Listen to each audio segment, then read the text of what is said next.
I would love it if, as you guys are working, if you think of something that's like, this would be really cool to share later on as part of a process, or even like this, there's like a story here of like how we're putting this together, and we can like take this little piece of the story out and tell it somehow. The Muppet Show, Fraggle Rock, Sesame Street, The Dark Crystal, Labyrinth. The characters and worlds brought to life under Jim Henson have inspired and influenced thousands of artists from all around the globe. Fan art of every single one of these beloved characters can be found all over the internet, but any true follower of the Frog knows the best place to see all of that is on the Muppet fan site, toughpigs.com. For its 20th anniversary, over 6 dozen artists, designers, and industry professionals came together to create the Great Muppet Mural, a truly massive gathering of over 270 characters, crowded within an amalgamation of iconic locations that took over 8 months to put together. But just how did this tremendous piece of art come together? You guys can edit this, right? Who contributed? That sounds like a really cool idea, and that I would really want to be a part of that. How easy was it to put together? And it only took about maybe a month. It'd be a documentary if it was easy! And why is there a documentary about it? We all have egos. We all have healthy egos. Not sure if you noticed, Dave. I'm Lucas Ross, and this is the making of the Great Muppet Mural. The Muppets have often represented a ragtag group of frogs, dogs, chickens, and whatevers coming together in a spirit of harmony. The Muppet fan community at large has embodied this extensive family trope as well, and among artists, it's no different. The Great Muppet Mural itself, however, found its initial spark when Muppet performer Bill Barretta and award-winning author-illustrator Gene Barretta invited 4 specific fan artists on their vodcast. You're listening to the Barretta Brothers, 2 of us. For best results, use both ears. Jamie Carroll, Stuart Reeves, Kenny Durkin, and Dave Holteen Jr. Which is a Dave Holteen with a little bit of extra. But you know what? They don't care. All had known each other to different extents previously, but it was an idea from Gene that got them to all first work together. I've done these drawing parties with other artists, and I'll just start a drawing, I'll email it to one of you, you add something, and we'll just go down the line over this weekend, and we'll post it. That is crazy how quick we all did that. Because we don't work quickly, none of us. We're like perfectionists. The true story is Gene contacted me and said, Danny Trejo's pulled out this week. He can't do the podcast till next week. Will you do the Barretta Brothers? After we did that, I kind of felt like we were this little clique, almost like a little fraternity. You immediately thought, what's the closest I could think to Danny Trejo? Get Dave, Jamie, Kenny, and Stuart on. The desire to do something else in a more encompassing way was something Jamie in particular was very interested in. It's very rare that we artists get to work with each other. Jamie had made several pitches to the small group before approaching the big guy himself. No, not him. Him. Sometimes I do feel very much like the Kermit of this ragtag group. It's like, how did I find myself behind this desk at this theater and surrounded by all these crazy people? Joe Hennis, co-owner and editor-in-chief of toughpigs.com. There's no doubt you know who Jim Henson is, and all the talented people that work with him, and of course the Muppets. But what is toughpigs.com? Tough Pigs was founded in 2001 by Danny Horn. Danny had previously founded the Muppet Zine, a print zine that went out to Muppet fans through the postal mail. In the late 90s, Danny had discovered many of the Muppet fans he encountered online were LGBTQ. Infuriated over the lack of gay rights, Danny set out to write a book based on queer theory entitled Gentle Frogs, Tough Pigs, a queer history of TV's favorite puppet characters. Once the internet became a thing, Danny decided to create a blog where he could be open and honest about his opinions about the Muppets. He wanted to invite everybody in and call it Tough Pigs. So it wasn't just about LGBTQ fans, it was about adult fans. Kids are fine, but know that you're swimming in the adult pool.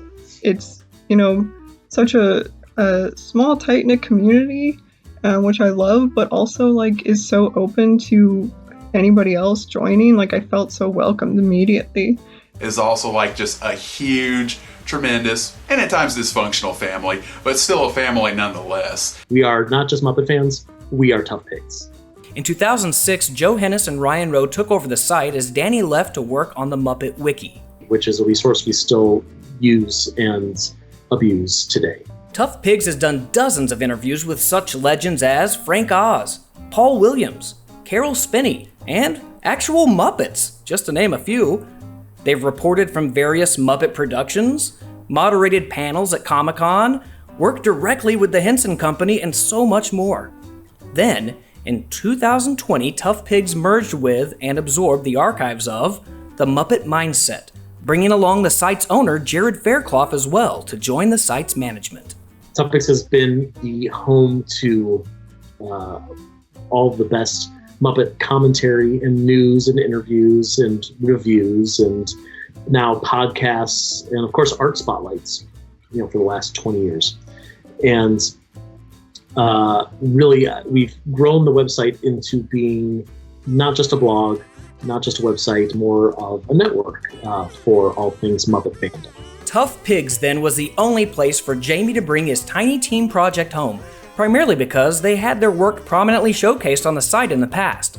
So I asked Joe back in late January, would you like us to, all four of us, we would love to do something for you, because we were already thinking about doing another sort of project. He said, sure, but maybe we can invite some other artists. Plus, we were trying to figure out what to do for our anniversary. And I was just like, okay, well, that's a different thing. Dave, Kenny, and Jamie had contributed artwork to Tough Pig's 10th anniversary with others back in 2011, but just how many artists would be included now? Oh, we'll probably only get maybe, a dozen people. Over the last 2 decades, Tough Pigs has featured hundreds of fan artists. 30 tops. More artists meant stricter project management and collaborative effort. This size meant having tenacious leadership that could not only wrangle the talent... We all have egos. We all have healthy egos. Not sure if you noticed, Dave. But delegate a team and get results. We're fragile egos, and some people are really lazy, and some people are bad with deadlines, and some people are really good with deadlines, and all these different personalities.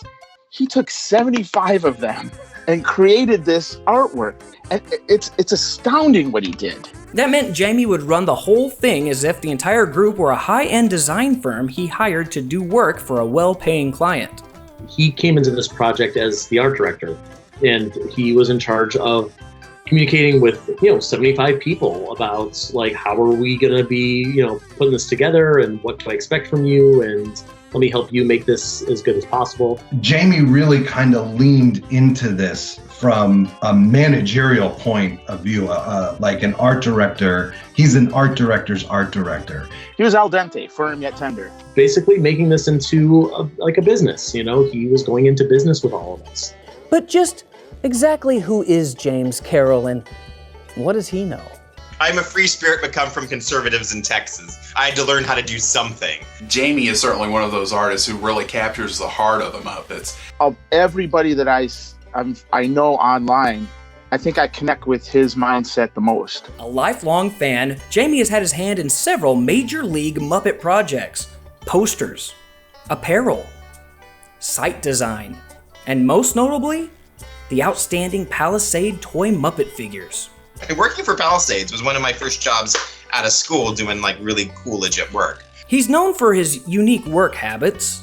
Jamie can get dead set focused on something and also have ADD at the same time, which is these are two conflicting things. I don't know how you do that. Well, I'm crazy. He's crazy.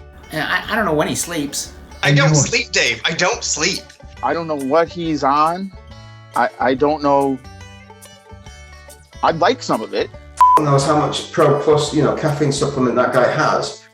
He can be intense. But ultimately, his work and work ethic is what really speaks for itself. And I got to see that Jamie, isn't just doing something because it's best for him. He's doing it best for the project, and he's best for me, even. Jamie Carroll is really good at his job. And with that, it was clear. Jamie was the right one for the job. And I was surprised he was giving me that kind of authority or responsibility. selfishly, I've been very happy that Jamie has taken so much of that off of my shoulders for this project in particular. With Joe giving the go-ahead to work on the mural and Jamie at the helm, it was time to bring on the rest of the principal design team. Kenny Durkin, Stuart Reeves, and Dave Holteen Jr. would serve as creative leads and assistant art director respectively, with Ryan Rowe also joining in on the conversation. I personally did not really contribute anything at all to the mural, but I was privy to the conversations. But there was definitely a lot of conversation happening. This was months and months and months of talking every single day about updates and what we're expecting from people and questions, and just letting you know what's happening in the back end, like making sure that not only do you know that things are actually happening, but that because we're keeping the conversation up, it's always going to be on the forefront of our minds. I got to really see him deal with, all these various crises and, triumphs that were happening as you guys were going through it, and it was really wonderful. None of this was done in a vacuum. It was all done with us, with the artists, with everything. Everything was a conversation. When I wasn't bugging you and the rest of the team on Messenger, I was bugging someone else. And then you let me know, no, you don't have anything to say? Great, I'll just update you again in 6 hours. And it was coming fast and furious, mostly from Jamie. Waking up and going, Jamie sent us 20 messages. What is this? The team's main form of communication was Facebook Messenger, where nearly every update, move, thought, and point of contention was initially brought to light. That group chat, if we printed it out, would be thicker than a phone book. It was just too much. It was too much there. Jamie and Joe then set out to contact an initial group of artists who previously had had their work featured on Tough Pigs to gauge interest and invite them onto the project. The response was overwhelmingly positive, and everyone in the know was excited about the prospects of what was to come. Either it was going to be the biggest cluster ever, or it was going to be a stroke of genius. They sent me the list of all these characters, and it was like, I think it was almost 300 characters, and I was like, wow, that's crazy. Because I had no idea how many characters or how many artists were going to be a part of it at the beginning. Just the sheer caliber of talent going into this thing is what really blew me away. However, now the main team had to buckle down and get to work. We all met a lot. Jamie and I, we were on the phone probably once every 2 weeks. So stragglers, I guess we'll for most of them, if they're I guess we'll throw one at each, but hopefully it's not going to be more than a dozen. I don't know how we'll fit them. It won't be that much. I'm talking like it's going to be 3 or 4 people.